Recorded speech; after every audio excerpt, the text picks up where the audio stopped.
Welcome to Infidelity Truths. Before we dive into today's gripping story, please take a second to like this video and subscribe to our channel. Your support helps us create more thrilling stories just for you. Let's begin. I used to think I knew what love was supposed to feel like. I thought it was supposed to be fireworks, heart-pounding moments that made you feel like you were living in a song. That's what I told myself when I walked away from Sam, the man who loved me with a quiet, unshakable devotion. I traded him for a spark that burned out faster than I could have imagined.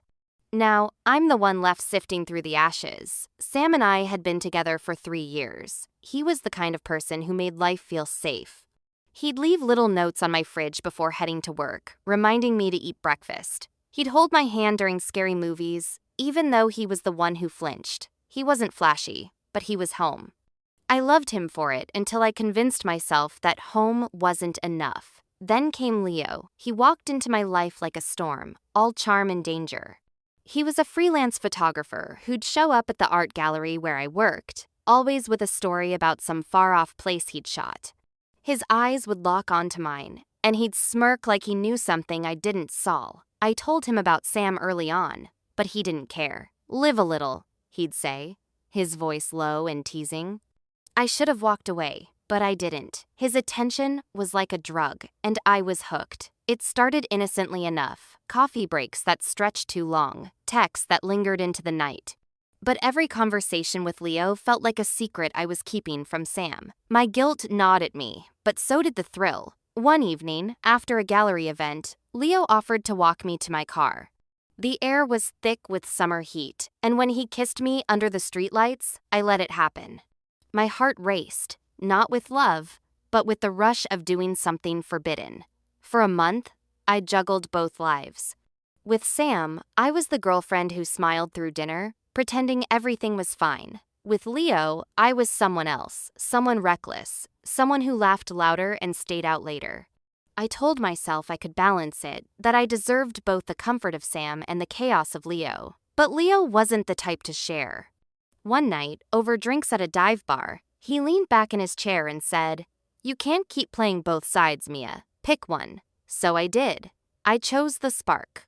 I sat Sam down in our small apartment, the one we'd spent months decorating together. He was holding a mug of tea he'd made for me, steam curling up between us. I couldn't look him in the eyes when I said it. "I've been seeing someone else." The words landed like a brick. Sam didn't yell or cry. He just set the mug down, his hands steady, and said, "I hope he makes you happy." His voice was so calm it broke me. I packed a bag and left that night, chasing a life I thought I wanted. Living with Leo was like stepping into a whirlwind. We'd stay up until dawn, dancing to music I didn't even like, driving to random towns just because we could. For a while, it felt like freedom, but then the cracks appeared. Leo's spontaneity wasn't romantic, it was unreliable. He'd vanish for days on photo shoots, leaving me to wonder where he was. He'd brush off my concerns with a laugh, saying I was too serious. When I found messages from another woman on his phone, he didn't even bother denying it. "You knew who I was," he said, shrugging. "Don't act surprised." I moved out a month later, renting a tiny studio apartment that felt too quiet. I'd lie awake at night, replaying every moment with Sam, how he'd hum off-key while cooking, how he'd always save me the last bite of dessert. I'd thrown it all away for a fantasy that collapsed under its own weight. I thought maybe I could fix things, at least apologize to Sam, so I texted him, asking to meet. He agreed, and I let myself hope it meant something. When I walked into the coffee shop, my heart stopped. Sam was sitting at a corner table, laughing with a woman I didn't know. She had warm eyes and a smile that lit up the room. They looked happy. I forced myself to approach, my hands trembling. "Hi, Sam," I said, my voice barely steady.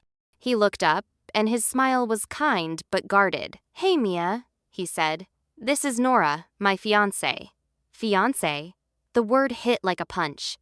I mumbled a greeting, my face burning as Nora smiled at me, oblivious to the history between us. She excused herself to order, leaving me alone with Sam for the first time in months. "How've you been?" he asked, his tone neutral but not cold. I wanted to spill everything, how I'd been lost, how I'd messed up, how I missed him, but the words felt hollow now. I'm okay, I lied. You look good. I am, he said, and his eyes softened. Nora's been a game changer. There was no malice in his voice, just truth. When Nora came back, they fell into an easy rhythm, finishing each other's sentences, their hands brushing naturally. I felt like an intruder in their world. After 10 minutes, I made an excuse to leave, my chest tight. In my car, I cried not because I thought I could win him back, but because I'd lost something I didn't even realize was precious until it was gone. I saw Sam one more time, months later, at a park. He was pushing Nora on a swing, both of them laughing like kids. She hopped off and hugged him, and he looked at her like she was his entire world. It stung, but it also settled something in me. Sam deserved this, someone who saw his worth from the start, who didn't need to lose him to understand what he was. I think about reaching out sometimes, just to say I'm sorry, but I don't. He's built a life without me, and dragging him back to the past would only be for my own peace, not his. Instead, I'm learning to live with the lesson. Love isn't about chasing a feeling that burns hot and fast. It's about holding tight to the person who makes the quiet moments feel like enough. I had that with Sam, and I let it go. Now, I'm the one who has to keep moving forward, knowing the grass I thought was greener was nothing but weeds.